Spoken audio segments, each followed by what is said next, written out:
দর্শক, ভাটারা থানায় হত্যা চেষ্টা মামলায় আদালতে চিত্রনায়িকা নুসরাত ফারিয়া শুনানি হবে সকাল 10:30টায়। আদালত প্রাঙ্গণে আছেন আমাদের সহকর্মী স্বপন আহমেদ। আমরা বিস্তারিত জানতে যুক্ত হচ্ছি তার সঙ্গে। স্বপন আহমেদ, যেমনটি বলছিলাম, শুনানি হবে সকাল 10:30টায়।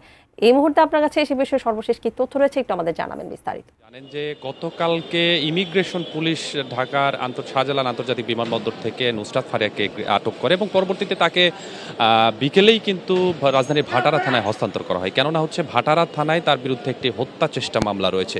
যে মামলাটি তার বিরুদ্ধে রয়েছে সে মামলায় কিন্তু আওয়ামী লীগের সভানেত্রী শেখ হাসিনা সহ আরও বেশ কয়েকজন অভিনয় শিল্পীর নামও এজাহার নামে রয়েছে। পাশাপাশি অজ্ঞাতনামা আরও 300 থেকে 400 জনের নাম সেখানে উল্লেখ করা হয়েছে। তো কালকে গ্রেপ্তারের পর রাতভর কিন্তু তাকে ডিবি অফিসে রাখা হয়। পরবর্তীতে আজকে সকালে কিছুক্ষণ আগে অর্থাৎ 8:45টার দিকে ঢাকার সিএমএম আদালতে তাকে তোলা হয়। যদিও পুলিশের পক্ষ থেকে তার কোনো রিমান্ড চাওয়া হয়নি, তবে অ্যান্টিব্যাকটেরিয়াল অ্যাডিটিভ যুক্ত সেরা ওয়াটার ট্যাঙ্ক বিশুদ্ধ পানিতে ব্যাকটেরিয়া জন্মাতে দেয় না।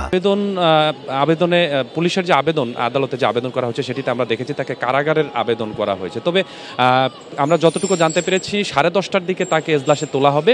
তবে এজলাসে তোলার পরে শুনানি হবে। শুনানিতে আসলে তাকে কি আদেশ দেয় আদালত, তাকে কারাগারে পাঠাবেন এবং আসামি পক্ষের যে জামিন আবেদন করা হয়েছে বা হবে সে বিষয়ে হয়তো কি আদেশ দেন সেটি আমরা জানতে পারবো। তবে প্রেক্ষাপট সম্পর্কে কিছুটা আমি আপনাকে বলে রাখি। আপনি জানেন যে তার বিরুদ্ধে যে মামলাটি রয়েছে সেই মামলায় কিন্তু এছাড়া উল্লেখ করা আছে যে যখন বৈষম্য বিরোধী আন্দোলন হয় তখন কিন্তু অভিনয় শিল্পী অন্যান্য যারা রয়েছেন, পাশাপাশি নুসরাত ফারিয়া এবং অন্যান্য যে অভিনয় শিল্পী রয়েছেন তারা কিন্তু এই আন্দোলনকে দমিয়ে দিতে আসলে বিভিন্ন পদক্ষেপ নিয়েছেন। পাশাপাশি এই আন্দোলন থামিয়ে দিতে তারা অর্থের যোগানও দিয়েছেন, এমনটি তাদের এই এজাহারে অর্থাৎ নুসরাত ফারিয়া সহ অন্যান্য যারা আসামি রয়েছেন এই এজাহারে উল্লেখ করা হয়।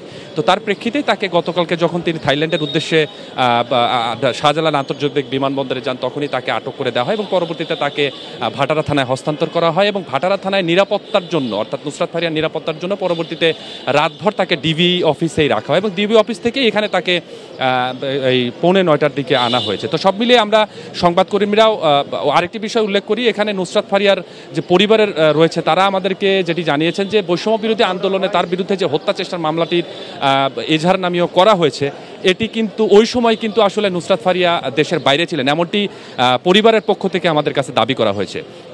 তো আমরা সংবাদকর্মী সহ অন্যান্য যারা রয়েছে তারা আসলে অপেক্ষমান অবস্থায় রয়েছে। তাকে কিছুক্ষণ পরে যখন আদালতে তোলা হবে, তবে আদালতে তোলার আগে আমরা দেখেছি যে পুলিশের পক্ষ থেকে কিন্তু বেশ নিরাপত্তা ব্যবস্থা এখানে রাখা হয়েছে, এর আগেও আমরা দেখেছি। তো আমরা অপেক্ষমান অবস্থায় রয়েছি। 10:30টায় যখন তাকে আদালতে তোলা হবে, এজলাসে তোলা হবে, তখন শুনানি শেষে তাকে জামিন, যেহেতু পরিবারের পক্ষ থেকে বা তার আইনজীবী তার জামিনের আবেদন করেছেন, তো জামিন দেবেন কিনা বা তার কারাগারে পাঠাবেন কিনা এই বিষয়টা আমরা জানতে পারবো। তা নিয়ে এই ছিল এখন পর্যন্ত সিএমএম আদালত থেকে আমার কাছে নুসরাত ফারিয়াকে নিয়ে আসার সবশেষ।